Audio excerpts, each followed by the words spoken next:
Well, they can run and pass. Got a good quarterback, got good running backs, and they don't beat themselves. They protect the football, and they have a good scheme that they believe and trust in, and run it to perfection. So they do a really good job.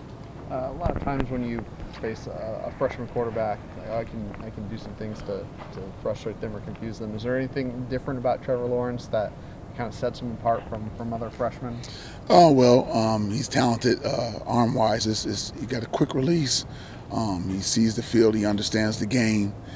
He's long, and so that gives him a slight advantage, I guess, if you want to say that, by being so tall with a quick release and understanding the game and playing quarterback for so long, he just totally understands. And they teach it well over there, and they keep it simple enough for him to be able to make the proper reads, and then he just goes out and executes. Freshman quarterbacks starting isn't really, I guess, new in college football anymore, but have you seen that change over the course of your career from several years ago? Or and that's not just quarterback, that's all positions. Guys playing early, guys wanting to leave early and things like that.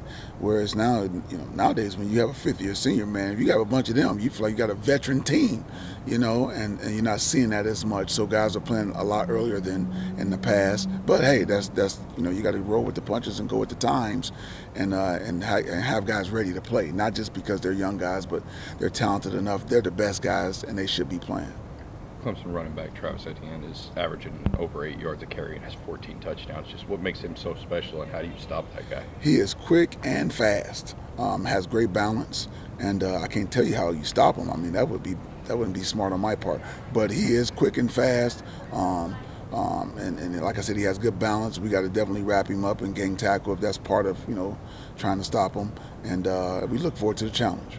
What are some of the little things that Brian Burns does that might set him apart from some of his peers?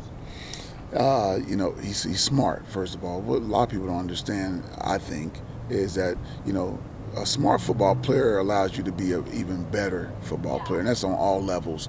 If you have a great understanding of your opponent, first of all, the guy that's across from you, and as well as the scheme and understanding, just in certain situations they like to do this, and in certain situations they like to do that, and I'm talking all teams, every game, or what have you, then now your game can go to another level. You can have some things that you can anticipate happening, and when it does, you're like, boom, I thought so, I can do this, I can do that. So just by being smart, number one, allows him to let his natural athletic ability come into play.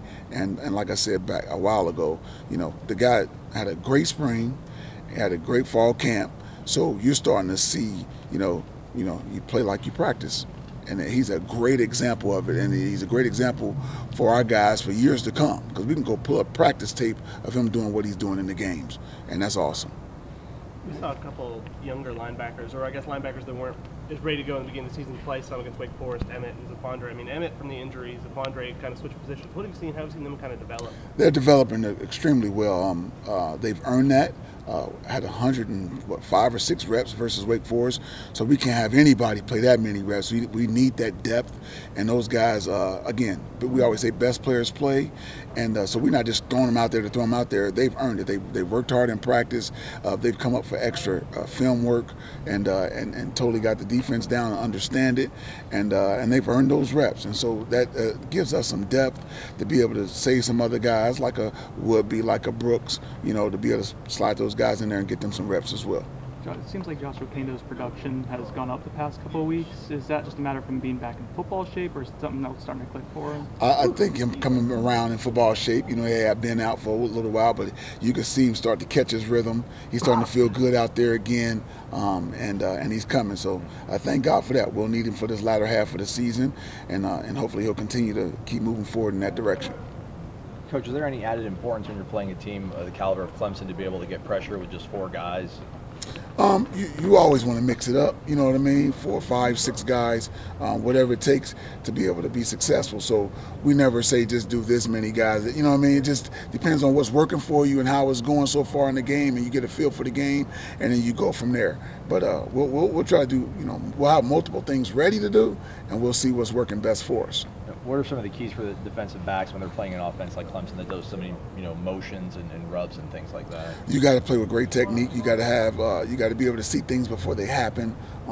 Pre-snap, understanding situations and things like that. So pre-snap is always big. Just understanding what they like to do in certain situations, and not only your particular receiver, but the offense in itself. What are they trying to get accomplished? And so just understanding that it'll be a big help for our guys.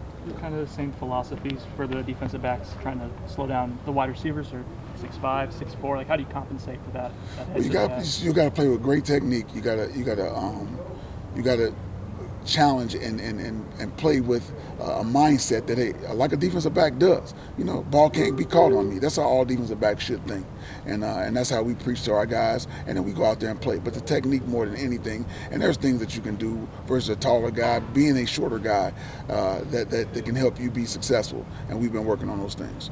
Coach, in the preseason, obviously Clemson's front four was pretty hyped, and they see a bunch of national recognition.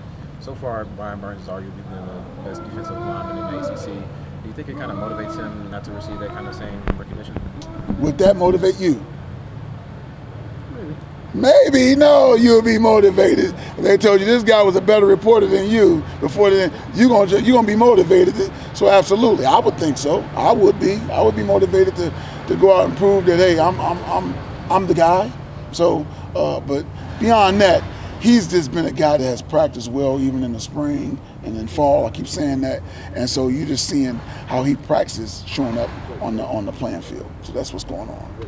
How does he make his teammates better? I mean, both in terms of production, but then also work ethic and practice habits, that sort of thing. Just by what you said, you see him working like that, and we point those things out when he's doing those type of things, and everybody else steps their games up, and we point them out when they do well also. So we always encouraging our guys to not only be vocal leaders, but be examples on the field of how to practice and how to go hard all the time and give maximum effort. Do you see it kind of in a practical sense too, in terms of like if offenses are paying attention to him, it opens things up for the interior guys or the guy on the other side? Exactly right. So that's an opportunity for other guys to make plays. As a matter of fact, after one of the sacks last week, I told Kendo got a sack. I said, thank Brian. Around the bench, I said, make sure you tell. He said, thank you, Brian. Coach, I apologize. Somebody already asked since I showed up a little bit late, but in terms of the substitutions that kind of give you some problems against Wake Forest, bringing guys on, Clemson likes to go tempo too. Is that something you think you've got figured out? Yeah, we have it figured out. It was a good thing about it. We didn't have a substitution penalty, so when that was going on, but they were going super fast, the fastest we've seen so far this year, and so we are prepared for the next team that tries to do that. Have you ever seen a team run tempo off of incompletions and negative plays? I mean, that's they were very rolling, man. Those guys were fast, man. And thing about it, all of us, meaning defensive coaches across the country, are trying to figure out the best way to get our guys to line up against fast tempo teams. But every time you see those teams play, I don't care who they are, you're going to see 4 or 5 times where guys just get lined up on the film. You know what I mean? Like trying to get lined up versus a high tempo team. And that's something that offenses are doing to their advantage. And we're getting there as defenses, and we'll get there where you won't see any game where a guy isn't lined up. Guys will be lined up and be ready to go.